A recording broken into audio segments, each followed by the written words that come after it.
Hi everyone and welcome. I'm Diane and my passion is painting and creating nature-inspired watercolours in my studio, which are easy for you to do too. I share all my paintings with you on YouTube, and on our website dianeantone.com you can find free downloadable sketches for all the videos to help you make the most of your painting journey. And if you'd like a little bit more, we also have channel memberships with loads of perks for you to enjoy.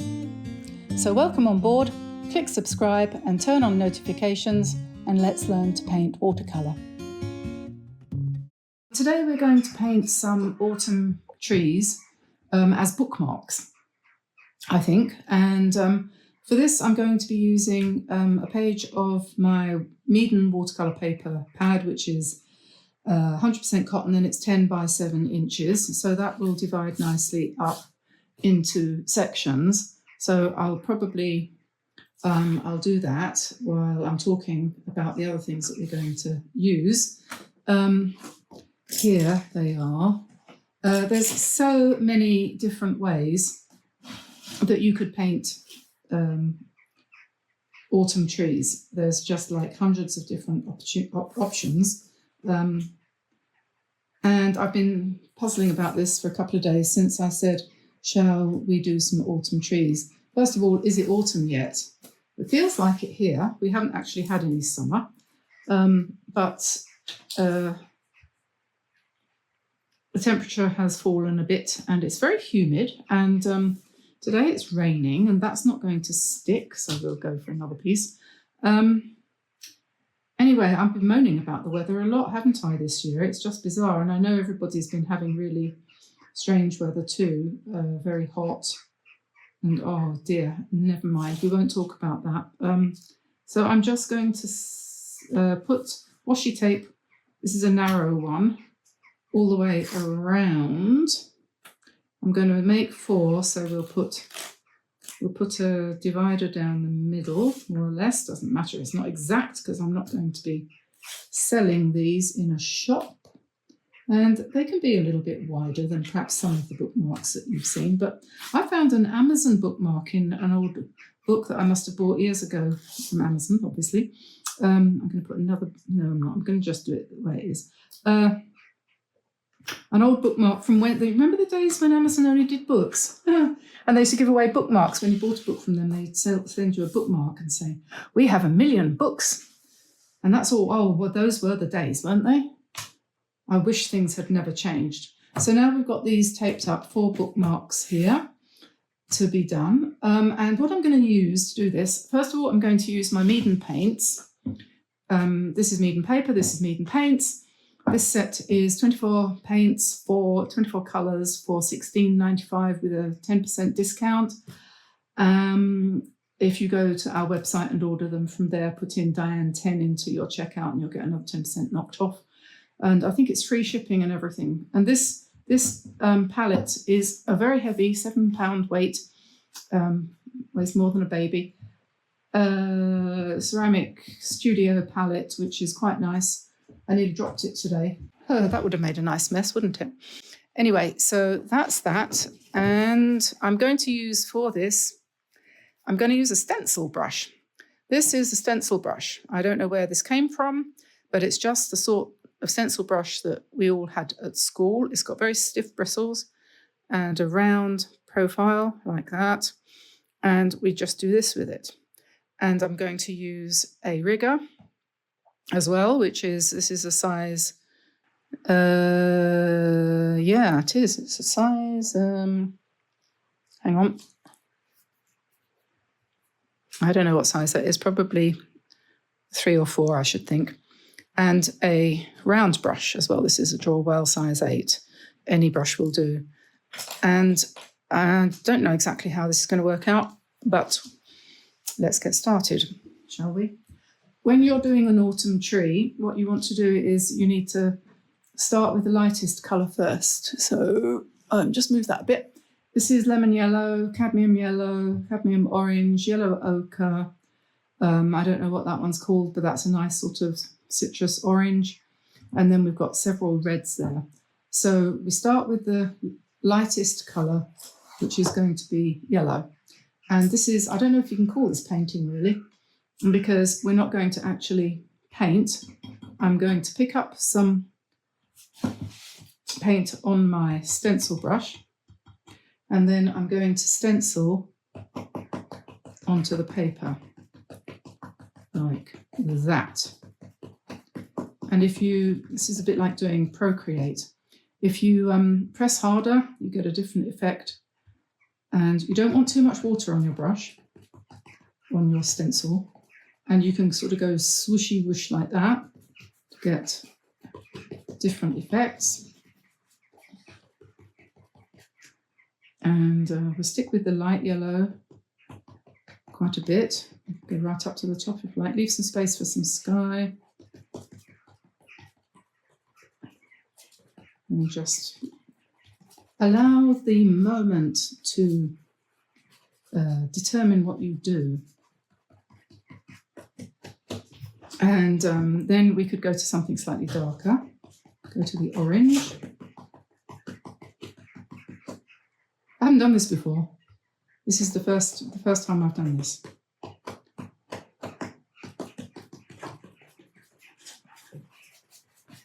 And then I think we'll find some red.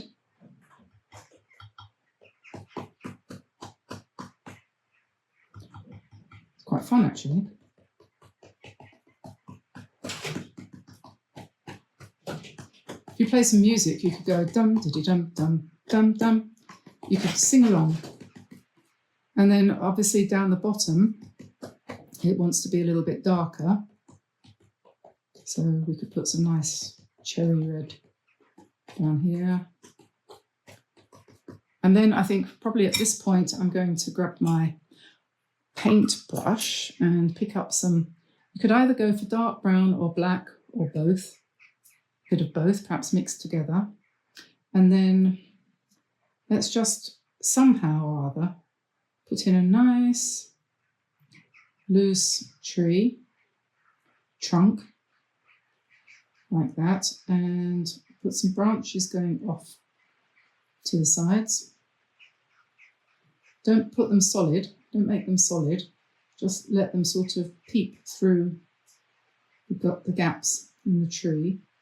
You could do them solid if you wanted to, actually. You hear the rain? It's pouring again.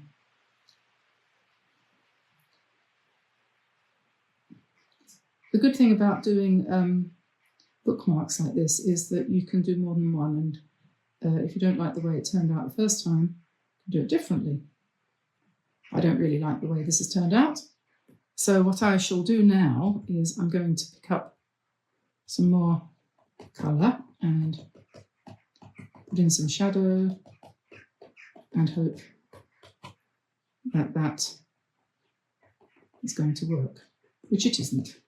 But there we are, it doesn't matter.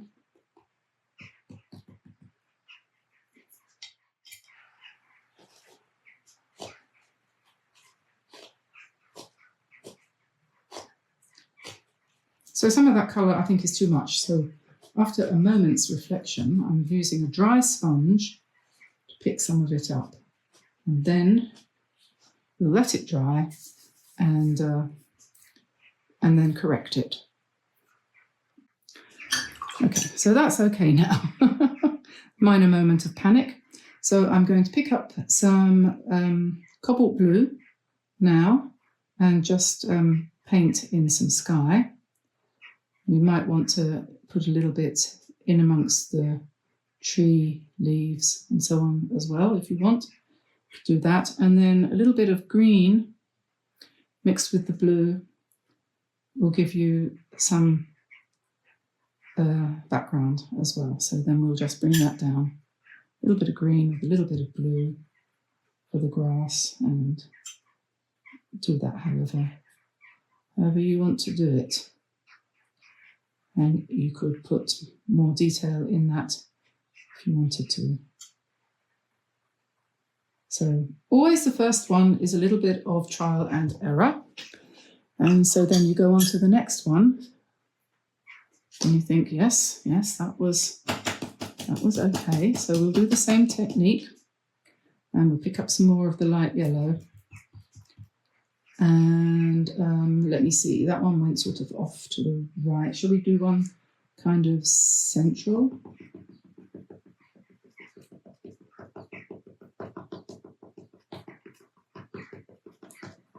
If you haven't got one of these brushes, ugh, my teeth in this morning. If you haven't got one of these stencil brushes, I'm sure a stiff children's brush probably work.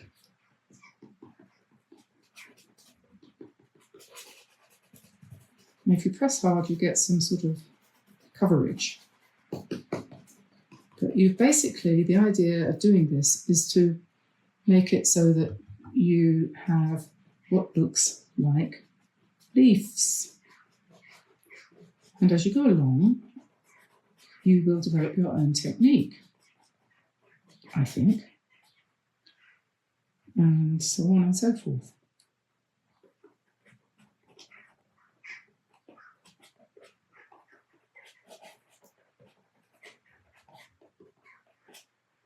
Okay, it's quite interesting. I'm going to use the round brush to do this trunk, see whether that works any better. So we just put something nice and straight coming down, and then perhaps some branches out to the side like that. And it's always tricky when you go up, you know.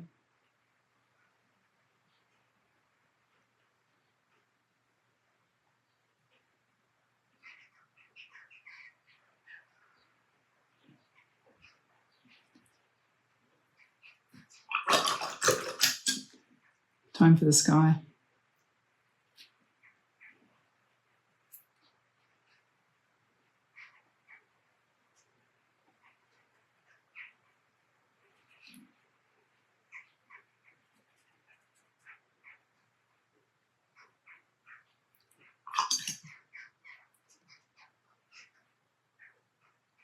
And some green.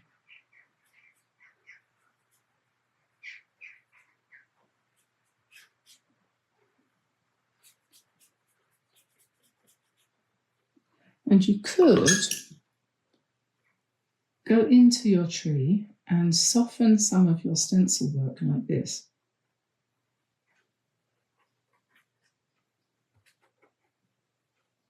To give perhaps a little bit more realistic impression.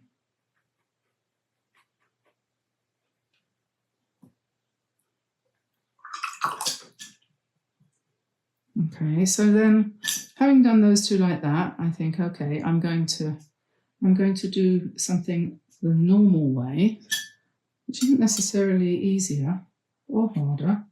So what I normally used to do is just paint the yellow first in blobs. Okay.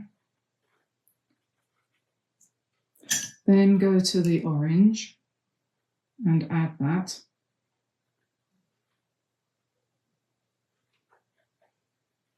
And then the darker orange and less of it. Each time the colour is slightly less. And then maybe brown or red, depending on whether you want your tree to be brown or red. I suppose it could be a maple.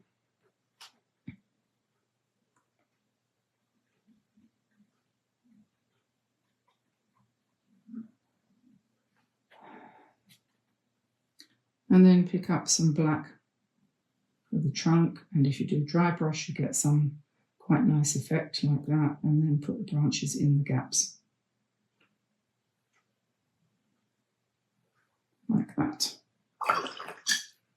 Keep it light, and then we want some blue for the sky.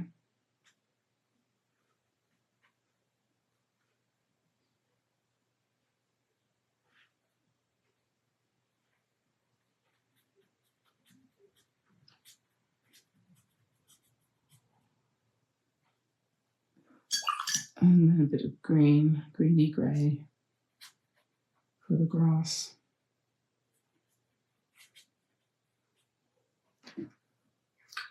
So that's another way of doing it. And let me see, what's the last way that we could do it? Oh yes, I know, do the trunk first.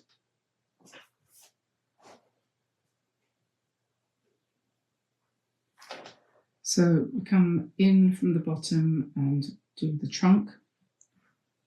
So this is kind of, what would you call it? Stylized. Let's just move that over a bit.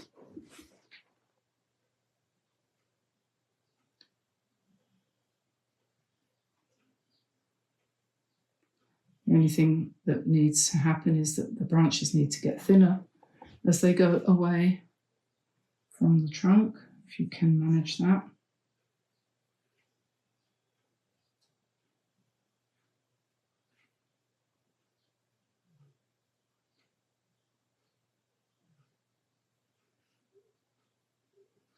Something like that. However many you want. So when you've done that, I think this would be another good opportunity to use the stencil system and just put your leaves in around the branches like this.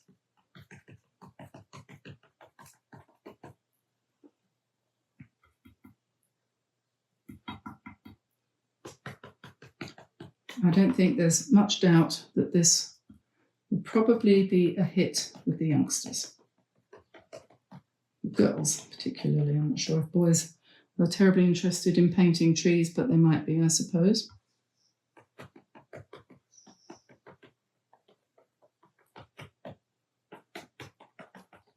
So I see that's quite effective. It's probably the best way of doing it of all three, I think, maybe. But I don't know. It's what's the best way? I don't know. So then we'll just put in some blue sky again. Keep it nice and loose.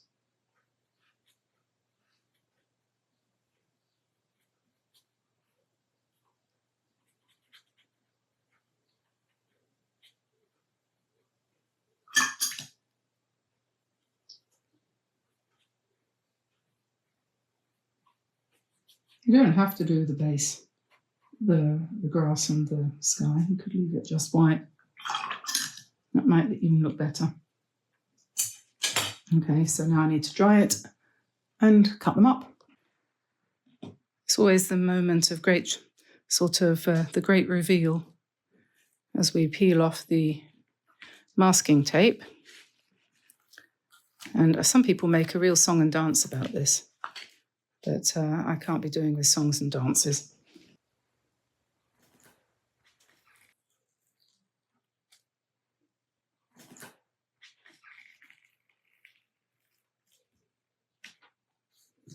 It does make a lot of difference, though, when you get that nice clean line down between the different elements of your painting. It's quite rewarding to peel off all the bits of rubbish around the edges. And so there we are. And now the next thing to do is get rid of the glue on the sides, which is remaining from the block which paper came out of. And that's that blue line that you see all the way around. Then we'll take a ruler and that one needs trimming there, first of all.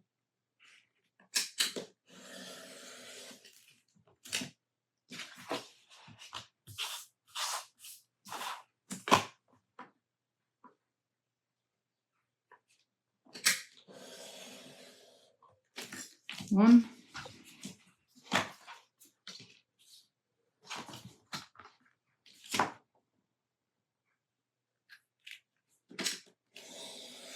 Two.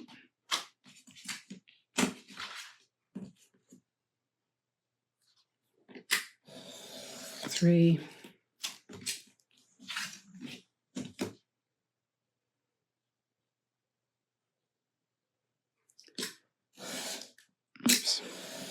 4.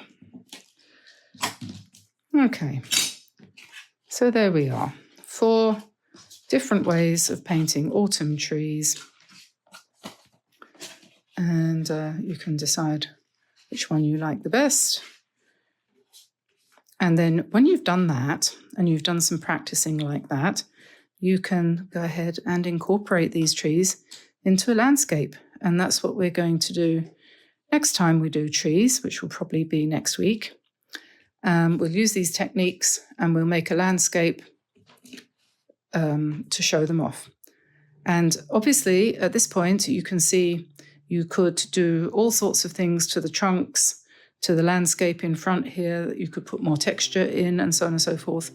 But for the purposes of developing a technique as to how to paint trees, you've got 3-4 different ways there of going ahead and practicing. So I hope you enjoyed that. I'll let you go and I'll see you again soon. Bye, everybody.